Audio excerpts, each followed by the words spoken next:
Hola,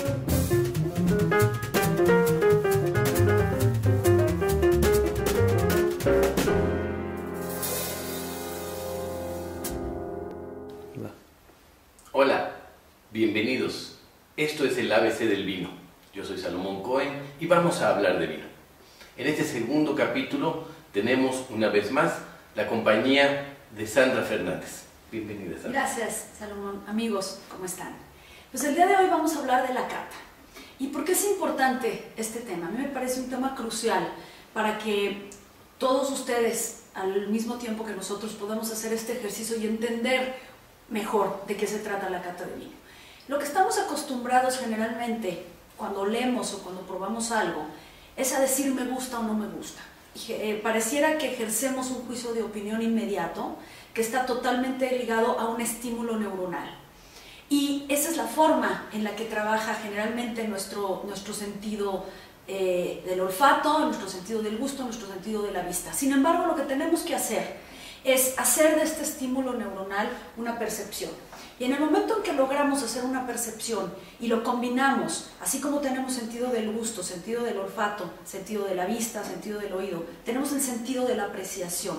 Y cuando este sentido de la apreciación se logra combinar con una percepción, ¿qué quiere decir? Un estímulo que dejó de ser sensorial y empezó a ser un estímulo cerebral, podemos entender esto de una manera muchísimo más objetiva.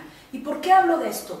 Yo creo, Salomón, que es muy importante, sin duda, que ejerzamos un juicio de si me gusta o no me gusta el vino, si me gusta o no me gusta lo que estamos probando. Eso es muy válido para ejercer un gusto, para ejercer una compra. Sin embargo, para entender un vino tenemos que pasar la etapa de si algo me gusta o no me gusta, poderle poner las palabras adecuadas y poderlo evaluar simplemente en su contexto, por lo que es.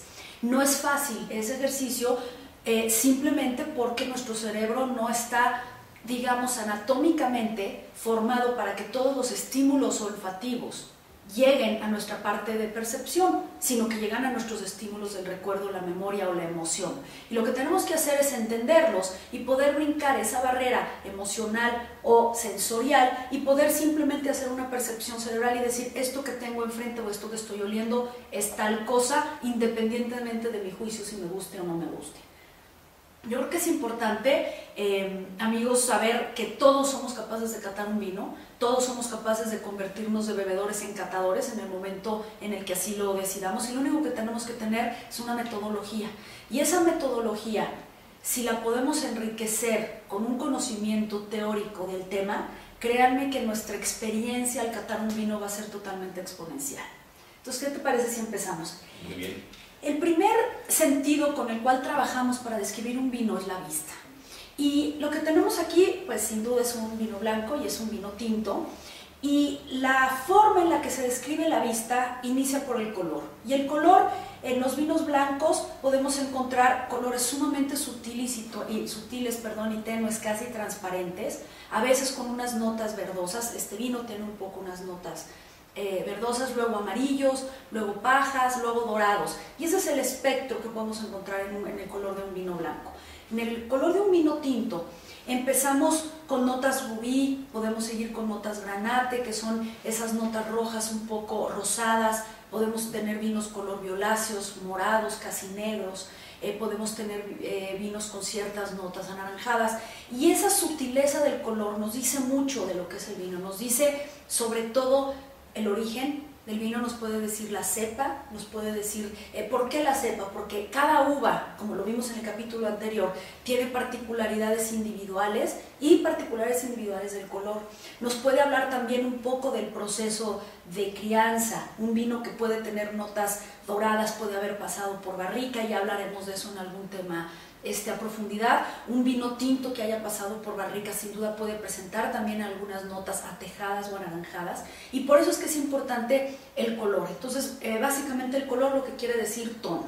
Después tenemos la brillantez, y la brillantez es esa capacidad que tiene este líquido por reflejar la luz.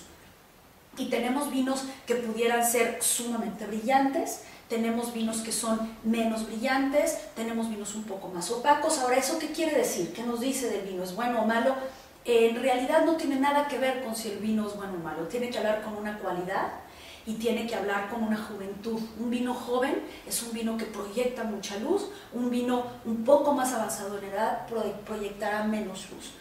Otro de los elementos que podemos encontrar cuando vemos un vino es darnos cuenta si tiene algún tipo de partículas suspendidas o de burbujas de dióxido de carbono. A veces, aunque un vino no sea espumoso, existen ciertas burbujas, como el caso de este vino blanco que estamos viendo, que hay pequeñas burbujas residuales de dióxido de carbono que también nos hablan de cierto tipo de elaboraciones. A veces tenemos un poco de partículas como tartratos, cuando un vino decide no ser filtrado. Tenemos esta suspensión de partículas que generalmente es ácido tartárico, que no ocasionan ningún defecto, no saben mal, simplemente es parte del estilo del vino. Y bueno, otro elemento muy importante a observar es la viscosidad.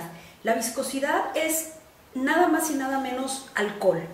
Generalmente es un alcohol glicérico, que es un producto de la fermentación, que es graso, y al ser un alcohol graso y nosotros tener una copa de cristal, el cristal es poroso y hace que este alcohol, que es graso, se quede rodeando los bordes de la copa y podamos observarlo. Ahora, ¿qué es lo que generalmente observamos? Nosotros podemos darnos cuenta de un rango de grado alcohólico según esta viscosidad o esta densidad que vemos en el vino. Tenemos este efecto, está ocasionado simplemente por moléculas de agua y de alcohol que por un efecto físico se retraen cuando nosotros hacemos este movimiento e incorporamos aire.